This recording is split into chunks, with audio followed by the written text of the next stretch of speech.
Oi amigos, tudo bem? Você já ouviu falar sobre upcycling? Pois bem, esse é o tema do vídeo de hoje, então não sai daí!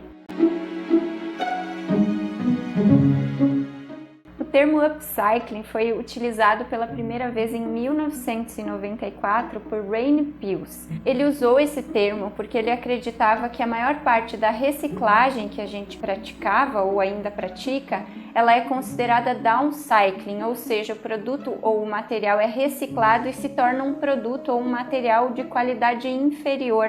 E por isso ele usou o termo ou dividiu a reciclagem nesses dois termos, downcycling e upcycling, sendo então o upcycling uma reciclagem criativa, chamada de criativa, ou seja, o material ou o produto, a peça que está sendo objeto de reciclagem, ela se torna transformada ou a partir dela se obtém um produto novo de melhor qualidade ou com maior valor agregado. Bem, o termo upcycling ele serve para qualquer área da indústria, para qualquer material ou qualquer produto que se desenvolva a partir de reciclagem. Mas como o nosso foco aqui é outro, é especificamente vestuário, vamos trazer esse termo para o mundo da moda, certo? Então o upcycling não se trata apenas de customizar peças, você pode construir uma peça nova a partir de várias, utilizando o tecido para novos cortes, fazendo um produto totalmente diferente. Mas também pode ser a customização ou somente dar uma cara nova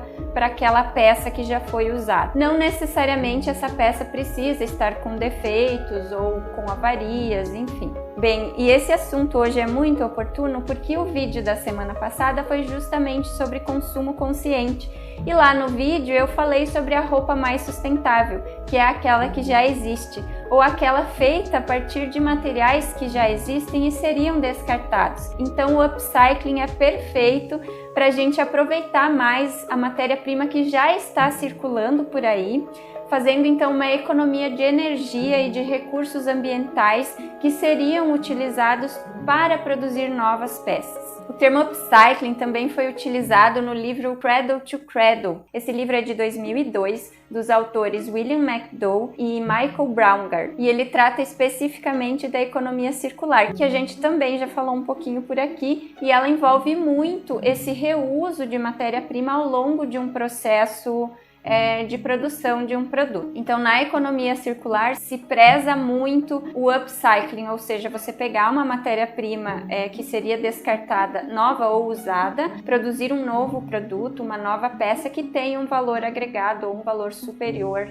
à peça original. Bom, então no vídeo da semana passada, quando eu falava de consumo consciente, dizia que a roupa mais sustentável é aquela que já existe, eu deixei um gancho aí para falar do upcycling e principalmente da possibilidade de fazer esse upcycling ou dar uma cara nova a essas peças com as técnicas de tingimento natural, e por isso esse assunto é muito oportuno aqui nesse canal. Então hoje eu vou falar de upcycling de peças de vestuário fazendo uso de tingimento natural. Eu já fiz alguns testes, já postei muito na página da Pano da Terra algumas fotos de peças que eu resgatei de brechó e dei uma cara nova a elas usando o tingimento natural. Também vou falar de alguns cuidados importantes que se tem que ter para aplicar o tingimento natural em roupas de segunda mão. Bem, e pegando o gancho em outro vídeo que eu já postei, que na verdade foi uma transmissão ao vivo semana passada, quando eu falava dos tipos de fibras. E levar em consideração os tipos de fibra é um dos fatores mais importantes para se ter sucesso aplicando as técnicas de tingimento natural em peças usadas. Eu vou mostrar aqui então algumas peças que eu já trabalhei o upcycling usando o tingimento natural. Então a primeira delas é esse casaquinho aqui bordado. Ele é de algodão, tem esse bordado, depois eu vou mostrar as fotos do antes e o depois. E eu tingi ele, dei uma cara nova para ele usando casca de romã. Essa daqui, ó, casquinha de romã, certo? Então meu primeiro aqui. Aqui um outro exemplo de um blazer. Ele é 97% algodão, 3% elastano. Algodão, então, fibra natural, e o elastano é uma fibra derivada do petróleo. Esse daqui eu tingi com cascas de catuaba, tá? Ficou esse tom nude bem bonito. Esse daqui é um casaco de lã, uma lãzinha, E eu tingi ele com casca de cebola. Dei uma cara nova. Todos eles eram ou off-white ou nude. E aqui mais um exemplo. Esse daqui foi tingido com um pouquinho de pau-brasil que eu tinha para fazer uns testes, tá?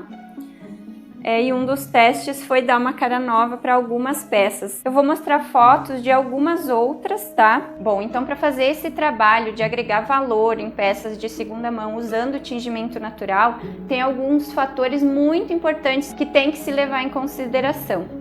O primeiro deles a se considerar é o tipo da fibra. Como eu falava semana passada, existem diversos tipos de fibras, naturais, sintéticas, então dá uma conferida no vídeo para você saber a diferença entre as fibras. Bom, para quem viu o vídeo, já sabe que o tingimento natural ele vai muito bem nas fibras naturais, mas as fibras sintéticas não aceitam bem os corantes naturais, então não fica um tingimento legal, não pega muito a cor.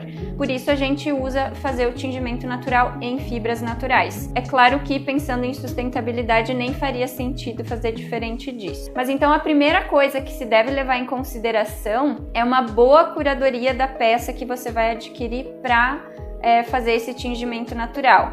E a primeira coisa que se tem que olhar é para a etiqueta da peça. Então, essas peças que eu acabei de mostrar, todas com uma composição majoritariamente de fibras naturais. Então, eu tenho aqui o casaquinho roxo, que ele é de linho e viscose.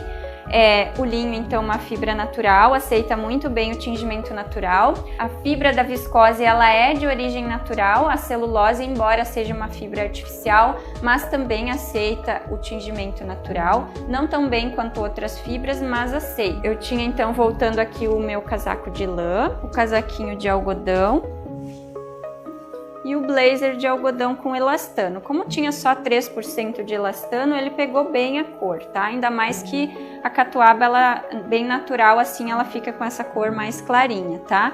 Claro que o forro é poliéster, e para quem viu o vídeo da semana passada, olha só como o poliéster não pega o tingimento natural. Então, para reforçar aquilo que eu falava sobre as fibras sintéticas não aceitarem bem os corantes naturais ou vice-versa. Então, a primeira coisa importante a se observar para atingir uma peça usada é o tipo de fibra. Então, fibras naturais, tá?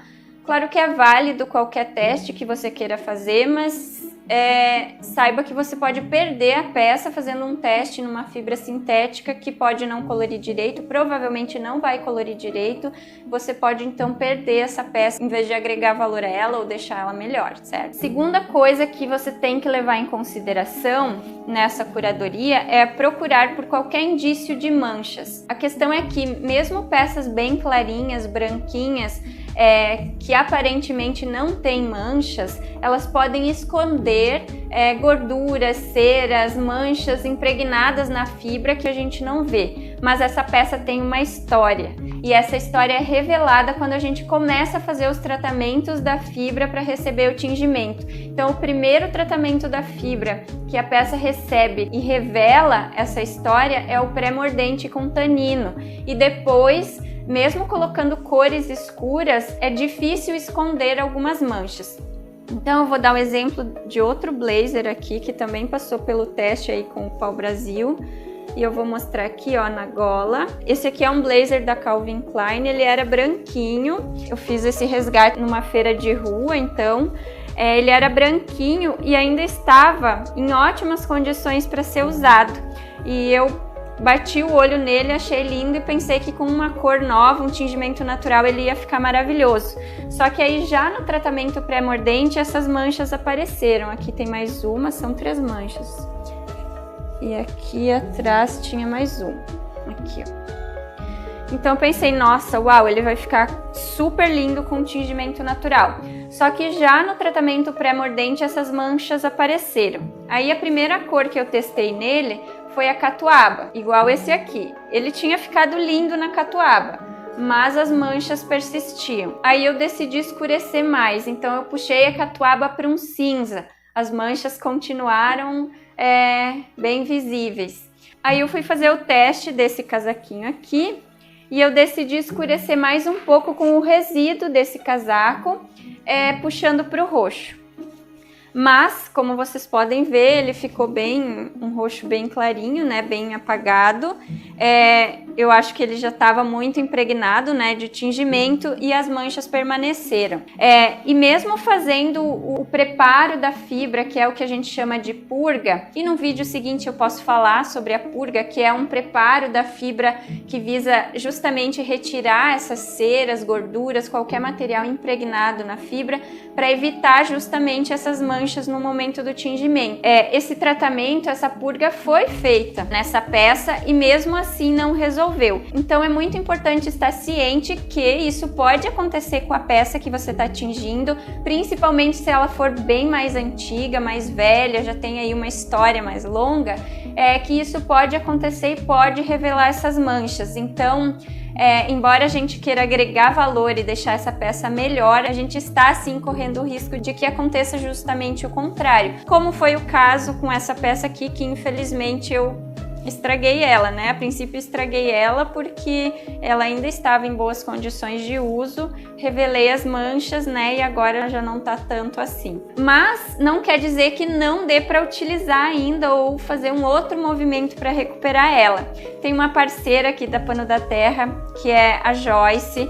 Ela é produtora de moda e ela deu a ideia de cobrir as manchinhas com pequenos bordados, que inclusive ela faz bordados lindos, e é uma opção, então, quando surgirem manchas nesse processo do tingimento de peça usada, fazer um bordado aí para esconder e daqui a pouco dar um detalhe de maior valor ainda, que é um bordado, certo? Bom, e um terceiro ponto para se observar aí, já colocando em prática o tingimento natural, é fazer então uma boa purga, ou seja, uma boa limpeza dessa peça e deixar o mínimo possível de manchas, de ceras, gorduras impregnadas nesse tecido. Então, uma boa purga é fundamental para a recuperação dessas peças. Um quarto ponto importante, então, é a escolha do corante que você vai utilizar. Como no tratamento pré-mordente ele já vai revelar se tem alguma mancha, é claro que isso vai acontecer se forem fibras naturais celulósicas. Mais uma vez, para quem viu o vídeo da semana passada, dentro das fibras naturais a gente tinha o quê?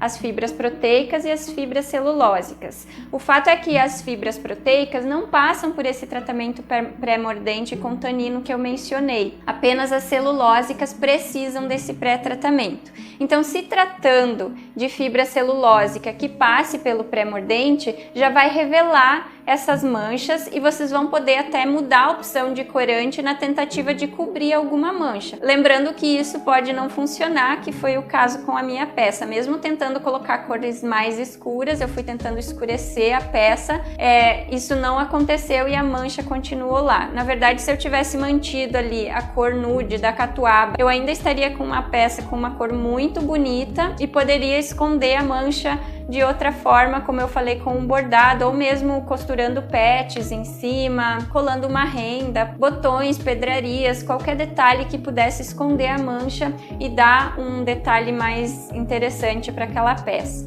Então a escolha do corante vai depender muito tanto disso que eu falei, se a peça revelou alguma mancha, como também da cor original dela. E aí é mais uma questão para curadoria, tá? Não adianta comprar uma peça preta ou uma peça muito escura que com tingimento natural você não vai conseguir modificar aquela cor ou ter uma cor muito diferente daquela. Então, no upcycling de vestuário, escolham cores clarinhas. Esse casaquinho roxo de linho, ele não era branco, ele era rosadinho, então ainda se consegue puxar para uma cor mais escura, mas geralmente branco, nude, off-white, um begezinho, tons pastéis bem claros, que você vai trabalhar para escurecer, né, cores mais vivas em cima, para dar essa cara nova. Então, muito importante é a cor original da peça. Outra opção é fazer o upcycling com o tingimento de índigo, que aí é a frio e envolve banhos, que você pode ir escurecendo esse tom à medida que você vai dando banhos na tina de índigo. Também tem uma peça, uma camisa jeans, vou deixar a foto aqui, que eu dei uma cara nova para ela fazendo 2 banhos de índigo, deixando aí um degradê da cor azul. Bom, e falando de tingimento a frio, tingimento a quente, a maior parte das técnicas ela é feita através de fervuras, desde a limpeza da fibra que eu falei, o tratamento pré-mordente e o tingimento em si. A maior parte, então, das técnicas envolve essas fervuras por um longo tempo, aí de pelo menos 1h30 na fervura. Então, também é importante levar em consideração no momento dessa curadoria se as costuras estão bem firmes, se a peça não está tão desgastada que possa vir a soltar as costuras no momento das fervuras. E aí, mais uma vez, a minha peça aqui experimental aconteceu exatamente isso, essa mesma das manchas aconteceu então aqui, ó, que ela descosturou. Claro que isso dá para fazer um reparo tranquilamente. O forro, se ele tiver muito desgastado, ele tem uma costura um pouco mais frágil, então pode acontecer também de descosturar o forro. E é claro que a gente pode fazer o reparo depois, mas às vezes isso pode não funcionar, tá? Então tem que observar se a peça tá ainda com as costuras boas, né, bem firmes. Aqui, ó, sabia que tinha acontecido também, ó. Isso aqui foi no momento da fervura, de uma das fervuras, ela foi descosturando. Bom, esse vídeo então é justamente para mostrar essas minhas experiências. O bom é que a maioria delas deram certo e concentrou inclusive todos os erros possíveis na mesma peça, mas a maioria delas funcionou bem, a peça ficou legal, coloriu bem uniforme, sem manchas. Uma outra peça que eu vou mostrar a foto aqui é uma bombacha, traje típico aqui do Rio Grande do Sul, e ela foi colocada na máquina com alvejante e manchou bastante. Então, mais uma vez, eu aproveitei o resíduo daquele mesmo pau-brasil do blazer. Então, com esse resíduo eu fiz um novo tingimento nessa calça. Ela não foi tingida com o pau-brasil diretamente, ela passou pela purga, pelo pré-mordente e foi direto já para a solução de pau-brasil modificada, que já tinha sido utilizada no tingimento ali do casaquinho, depois do blazer, e ainda reaproveitei esse resíduo para fazer esse teste na calça para ver se eu conseguia cobrir as manchas. Eu não consegui cobrir as manchas, mas elas ficaram bem mais suaves e eu achei que dá para usar tranquilamente a peça, ficou até com um efeito interessante. E falando então de alvejante, isso é mais um ponto. Peças que foram muito alvejadas, quando você faz o tratamento pré-mordente, lembrando, se forem fibras celulosas, porque as fibras proteicas não precisam desse passo. Então, se forem fibras celulósicas que passaram constantemente pelo alvejante, quando você for fazer esse tratamento do pré-mordente, em vez de ficar aquele tom nude, ela vai puxar para um amarelado e o resultado daquele tingimento, quando você colocar a cor, pode ser diferente do resultado usual que você tem com aquele mesmo corante. Então, é bom ter em mente, e vocês já vão poder observar isso já no tratamento pré-mordente, mas é bom ter em mente que o resultado pode ser diferente. Então, isso pode afetar inclusive a sua escolha de corante. E como é uma peça pronta, você não tem como fazer um teste antes com aquela fibra que passou por toda aquela história, né? Porque a peça tá pronta, né? Então, o resultado vai ser uma surpresa. Na maioria das vezes, pode não ser exatamente o que você espera daquele corante, porque nas fibras novas aí a gente tem resultados mais uniformes para um mesmo tecido, para uma mesma malha, certo? Agora a peça, como eu disse, tem toda uma história aí por trás, passou por diferentes cuidados, por N lavagens, com N produtos, então a gente não sabe tudo o que aconteceu com aquela peça. Por isso o resultado do tingimento ele pode surpreender em comparação ao que se obteria do mesmo corante com uma peça, às vezes do mesmo material, do mesmo tecido, mas uma peça nova. Então, se você tem a intenção de trabalhar com tingimento natural ou fazer seus próprios testes, dando uma cara nova às suas roupas, é muito importante fazer essa curadoria, levar em consideração esses fatores que eu mencionei, principalmente se você vai oferecer esse serviço de tingir roupas de segunda mão, porque a pessoa que vai adquirir o seu serviço, ela tem que estar ciente do risco envolvido com o tingimento dessa peça de segunda mão. Podem aparecer manchas. Eu já peguei um tecido de algodão de uma amiga minha, que era um tecido usado, e quando eu fui fazer o pré-mordente, revelou muita mancha no tecido. Eu tentei colorir com as cores mais escuras, tentei um verde militar, depois do verde militar coloquei crajiru por cima para tentar puxar pro vermelho. No final ele ficou um laranja, assim, uma mistura de cores que eu nem sei explicar que cor ficou. A cor até nem ficou feia, mas as manchas não sumiram. Aconteceu que nem o blazer que eu mostrei. Quanto mais antigo o tecido, mais difícil vai ser de esconder a mancha que aparecer. Bom, espero que esse vídeo te encoraje a fazer seus testes, a dar uma cara nova para suas roupas com tingimento natural. Se você nunca tentou tingir nada, se você não conhece as técnicas, baixa o e-book aqui na descrição do vídeo e faça seus testes. O e-book é tingimento natural com resíduos da cozinha, então você vai aproveitar resíduos da sua cozinha para dar uma cara nova aí para suas peças. O resíduo mais interessante que tem no livro é justamente da casca de cebola, que é do casaco aqui que eu mostrei. Então eu sugiro, inclusive, se vocês nunca tingiram, vai lá, baixa o e-book, dá uma olhadinha e comece pela casca de cebola, porque é um ótimo corante, é uma cor escura. Então, se você concentrar bem essa casca, você vai conseguir um resultado muito bacana, eu tenho certeza. Então, não deixe de fazer o seu teste aí, dá uma cara nova para uma peça que você gosta muito, mas que já anda meio enjoada da cor, e comenta aqui embaixo do vídeo o resultado, se você conseguiu fazer o tingimento, se deu certo, se apareceu mancha ou não, se a roupa ficou melhor ou não, ou seja, se foi um downcycling ou um upcycling, tá bom? Então um abraço, obrigada por assistir o vídeo, não esquece de se inscrever no canal e curtir aqui embaixo. Um abraço e até o próximo vídeo.